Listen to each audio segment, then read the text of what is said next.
Hi guys, chemistry की class में आप सभी का स्वागत है।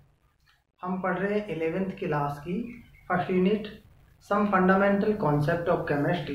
इसके अंदर हमारा टॉपिक चल रहा है definitions of SI basic units.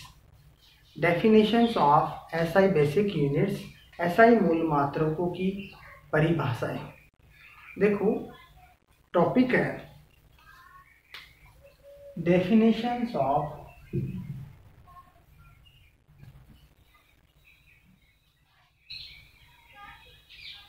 SI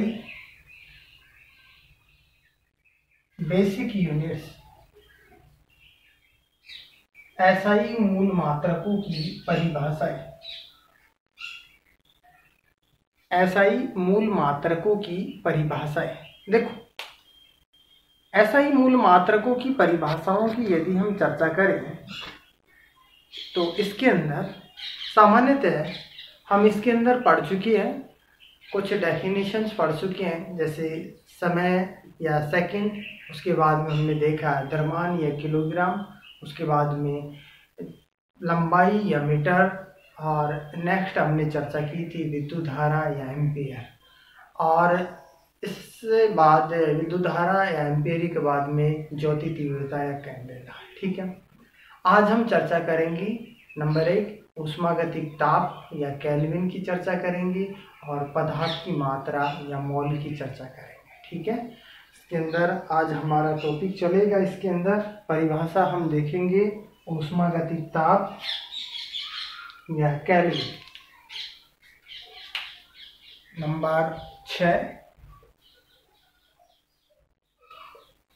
ऊष्मागतिक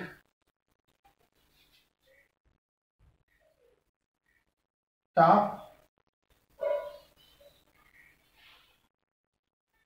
kelvin.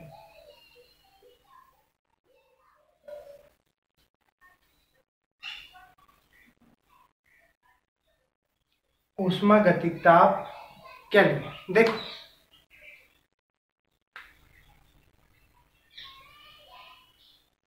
जल का जो त्रिक बिंदु होता है, जल का त्रिक बिंदु का मतलब ये होता है कि ठोस, द्रव और गैस तीनों का जो मिड पॉइंट होता है, ठोस द्रव में बदलती है, फिर द्रव गैस के अंदर कन्वर्ट होता है, या फिर तीनों का जो मिड का पॉइंट होता है वो द्रव का जो त्रिक बिंदु कहलाता है। जल का जो त्रिक बिंदु जो प्राप्त होता है वो प्राप्त होता है 273.16 केल्विन। 273.16 केल्विन के ऊष्मागतिक ताप का, जल का जो त्रिक बिंदु होता है, त्रिक बिंदु 273.16 केल्विन के ऊष्मागतिक ताप का 1/273.16वां भाग क्या कहलाता है? वह उसका ऊष्मागतिक ताप या केल्विन कहलाता है। ठीक है, तो इसकी डेफिनेशन हम लिख सकते हैं। जल के त्रिक बिंदु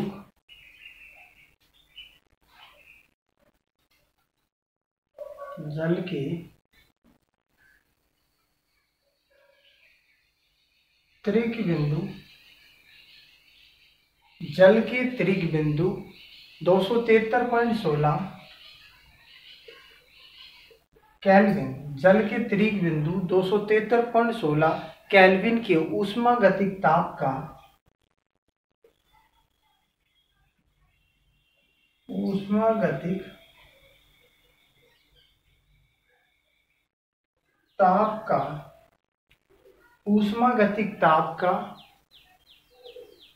1/273.16 वह भाग होता है।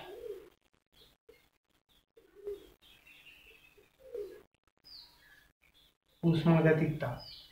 नेक्स्ट हम डेफिनेशन की चर्चा करते हैं, पदार्थ की मात्रा या मोल। नेक्स्ट, पदार्थ की मात्रा या मोल। नंबर 7 पदार्थ की मात्रा मोल। देखो पदार्थ की मात्रा या मोल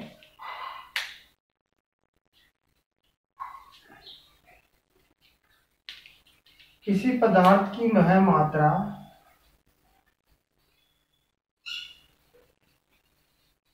किसी पदार्थ की वह मात्रा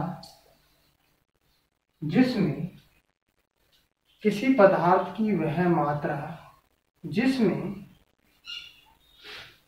मूल कणों की संख्या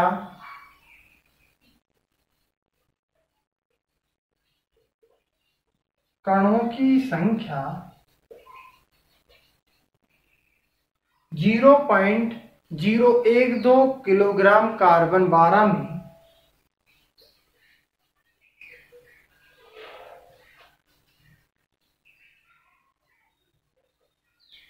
0.012 किलोग्राम कार्बन 12 में उपस्थित परमाणुओं की संख्या के बराबर होती है। उपस्थित परमाणुओं की संख्या के बराबर होती है।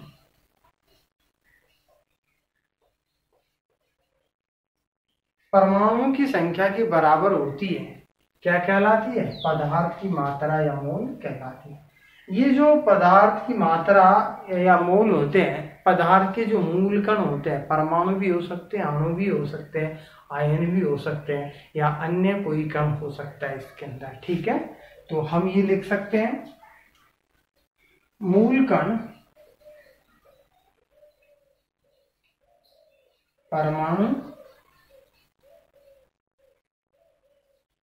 अणु आयन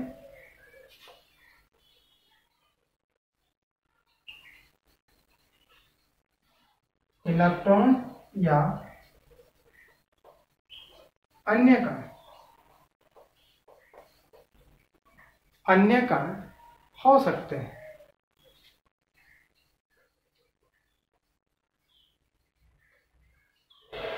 अन्य कण हो सकते हैं। तो देखो इसके अंदर definitions of SI basic units के अंदर हमने दो सब हेडिंग है। ऊष्मागतिक ताप अर्थात ऊष्मागतिक ताप की डेफिनेशन देखी है, और पदार्थ की मात्रा या केल्विन की हमने पदार्थ की मात्रा या मोल की हमने डेफिनेशन देखी है।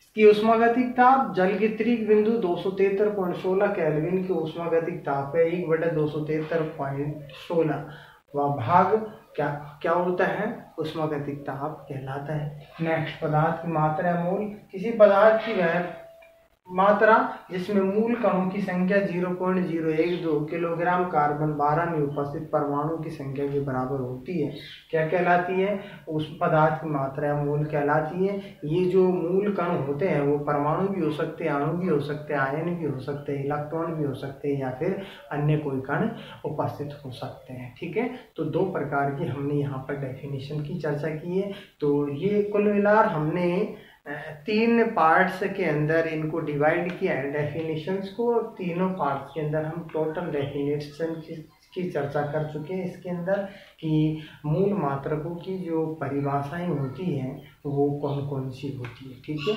नेक्स्ट टॉपिक की बात करते हैं हम नेक्स्ट क्लास के अंदर। Thank you.